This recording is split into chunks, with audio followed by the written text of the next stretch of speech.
for today, gulay pampahaba ng buhay.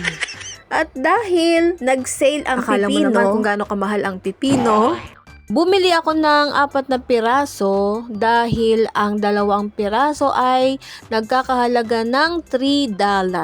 Murang-mura na yan. At bago natin ito lutuin, hinugasan ko at tinanggalan ng puti-puti yung pinaka-pipino kasi ibang klaseng pipino ito, hindi ito kagaya ng ginagawang salad.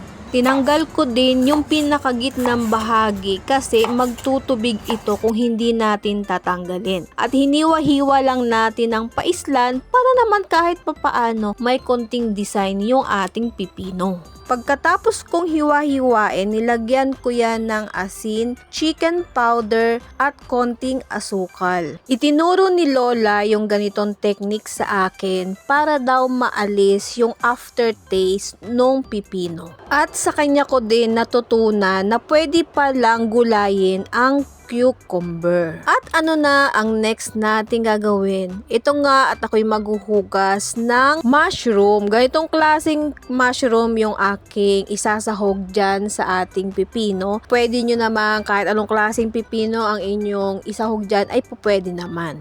At ang next na natin gagawin ay maggigisa tayo ng medyo marami-raming bawang at hanggang ito ay maging light brown bago natin ilalagay ang mushroom.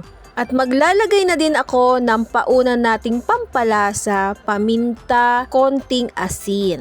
At habang inaantay nating medyo umonti yung pinakatubig ng mushroom dahil nga nagtubig siya, pagkatapos niyan ay ihuhulog, ilalagay na natin ang pipino at isasabay na din natin ang hibi, yung maliliit na dried hipon. Sa lugar nyo ba ano ang tawag dyan sa dried hipon na yan? Kasi sa amin, sa Mindoro, ang tawag dyan ay hibi. Naglagay na din ako ng pangalawa nating pampalasa ang liquid seasoning. Hindi ko na din masyadong dinamihan kasi meron na tayong pampalasang nilagay dyan sa pinaka-pipino. Hindi na din ako naglagay dyan ng tubig kasi yung pinaka-pipino ay magtutubig na at yun na yung magluluto sa kanya. Dito sa bahay, hindi pwedeng ma-overcook ang pagluluto ng mga gulay. Kailangan talaga half cook lang. Kung nakarating ka uli sa bahagi ng video natin na ito, baka pwedeng paki-comment kung taga saan kayo para naman ma-shoutout ko kayo ng bonggang-bongga